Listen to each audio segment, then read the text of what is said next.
मनुष्य चाहे जितना भी प्रयास कर ले वह अपने कर्मों के फल से बच नहीं सकता। जैसा बीज बोओगे वैसा ही फल पाओगे। ये कहावत तो आपने सुनी ही होगी।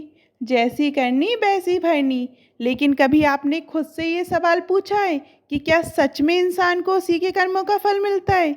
जब हम गहराई से सोचते हैं तो मन में संशय उठता है। इस प्रश्न का उत्तर एक घटना से समझिए। बहुत समय पहले की बात है। एक गांव में एक ज्ञानी पंडित रहते थे। एक दिन वे अपने बचपन के दोस्त से मिलने दूसरे गांव जा रहे थे। उनका वह दोस्त बचपन से ही गूंगा और एक पैर से अपाहिज था। रास्ता लंबा था और बीच बीच में कई गांव पड़ते थे। पंडित अपनी धुन में चले जा रहे थे कि अचानक रास्ते में उन्हें एक आदमी मिला। वह किसी का इंतजार करता दिखाई दिया। वह पंडित के साथ हो लिया। पंडित ने बातचीत शुरू करने के लिए उससे नाम पूछा। उसने कहा, मेरा नाम धर्मराज है। ये नाम सुनकर पंडित को थोड़ा अजीब लगा, पर उन्होंने और पूछना ठीक ना समझा। दोनों साथ साथ चलने लगे। कुछ देर बाद वे एक गांव पहुंचे। गांव के प्रवेश द्वार पर धर्मराज ने कहा, आप आगे बढ़िए, मुझे यहाँ एक काम है, बाद में मिलता हूँ। पंडित आगे निकल गए। कुछ देर बाद खबर आई कि एक आदमी को सांड ने मार डाला। थोड़ी ही देर में धर्मराज फिर पंडित के पास पहुंच गया। पंडित को थोड़ा संदेह हुआ, लेकिन वे कुछ बोले नहीं। दोनों चलते चलते अगले गांव पहुंचे। वहां एक बड़ा मंदिर था। रात होने लगी थी, इसलिए पंडित ने कहा, चलो यहीं रुककर भोजन कर लेते हैं और विश्राम करते हैं। धर्मराज ने कहा, आप भोजन कीजिए, मुझे गांव में किसी को सामान देना है, मैं बाद में खा लूँगा। लेकिन कुछ देर बाद पूरे गांव में आग लग गई। पंडित ये देखकर चौंक गया कि जहाँ भी धर्मराज जाता है कोई न कोई अनहोनी घट जाती है, मगर उन्होंने उस समय चुप रहना ही उचित समझा। सुबह हुई तो दोनों आगे बढ़े। अगला गांव आया तो धर्मराज फिर बोला, आप आगे चलिए, मैं अपने मित्र से मिलकर आता हूँ। इस बार पंडित ने उसे चुपचाप देखना चाहा। तभी गांव से आवाज आई कि किसी को सांप ने डस लिया और उसकी मृत्यु हो गई। उसी समय धर्मराज लौट आया। अब पंडित से रहा नहीं गया। उन्होंने पूछा, तुम जहाँ भी जाते हो मृत्यु हो जाती है, तुम आखिर हो कौन? धर्मराज मुस्कुराकर बोला, आप ज्ञानी लगते हैं, फिर भी नहीं समझ पाए। मैं यमराज का दूत हूँ, जिनकी आयु समाप्त हो जाती है उनके प्राण हरने आता हूँ। पंडित ये सुनकर सन्न रह गए, पर हिम्मत करके बोले, तो अगली मृत्यु किसकी होगी? धर्मराज ने कहा, जिस मित्र से आप मिलने जा रहे हैं उसी की मृत्यु अब होने वाली है और उसका कारण आप ही बनोगे। पंडित घबरा गया। उन्होंने सोचा, अगर मैं मित्र से मिलने ही ना जाऊं तो उसकी मृत्यु का कारण मैं कैसे बनूंगा?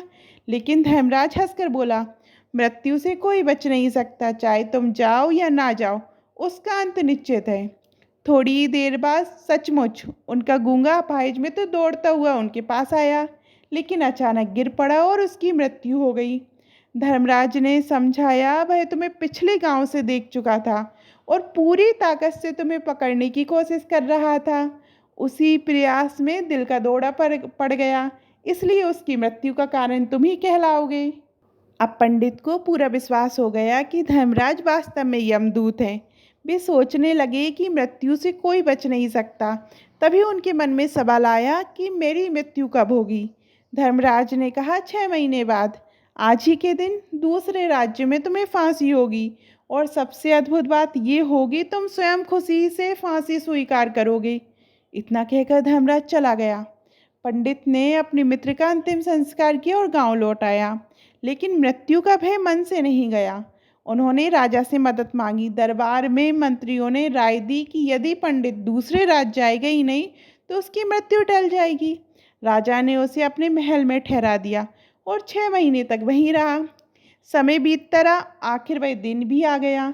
मृत्यु के डर से पंडित रात को जल्दी सो गए, पर उन्हें नींद में चलने की आदत थी, जिसकी जानकारी उन्हें खुद भी नहीं थी। उस रात वे नींद में उठे, महल से बाहर निकले और एक घोड़े पर सवार होकर पड़ोसी राज्य पहुंच गए और वहां बिना रोके टोके सीधे महल में घुस गए और राजा के शयन कक्ष में जाकर सो गए। सुबह राजा ने देखा कि एक अजनबी उसकी रानी के पास सो रहा है। क्रोध में उसने पंडित को कैद कर लिया और फांसी की सजा सुना दी। पंडित स्तब्ध रह गए। उन्होंने राजा को सारा किस्सा बताया। राजा को शक हुआ। उसने पड़ोसी राजा से सत्यापन कराया। खबर आई कि सचमुच पंडित पिछले 6 महीने से उसी महल में रह रहा था। राजा उलझन में था। फांसी का आदेश दे चुका था, पर पंडित निर्दोष भी था। मंत्रियों ने उपाय सुझाया। पंडित को कच्चे सूत के धागे से फांसी दी जाए। इससे राजा के आदेश की मर्यादा भी रहेगी और पंडित की जान भी बच जाएगी। सबको लगा कि सूत का धागा कोई नुकसान नहीं करेगा। पंडित भी निश्चित होकर फांसी स्वीकार कर लिया। लेकिन नियति को कौन टाल सकता है। सूत का धागा टूटने से पहले ही उसके झटके से पंडित की गर्दन की नस कट गई और वहाँ उसकी मृत्यु हो गई। सभी आश्चर्यचकित थे। किसी ने सोचा भी नहीं था कि कच्चे धागे से भी किसी की जान जा सकती है। पर धर्मराज की बात सच हो चुकी थी। दोस्तों, श्रीमद् भगवत गीता में भगवान श्री कृष्ण ने कहा है, जो होना तय है वह होकर रहेगा। कोई उपाय उसे टाल नहीं सकता। शायद इसी कारण ईश्वर ने हमें भविष्य देखने की शक्ति नहीं दी, ताकि हम भय में नहीं बल्कि जीवन को सहजता और प्रसन्नता से जी सकें। आपको ये कहानी कैसी लगी कमेंट में ज़रूर बताइएगा। और अभी तक आपने हमारे चैनल धार्मिक चमत्कार को सब्सक्राइब नहीं किया तो सब्सक्राइब कीजिएगा। धन्यवाद।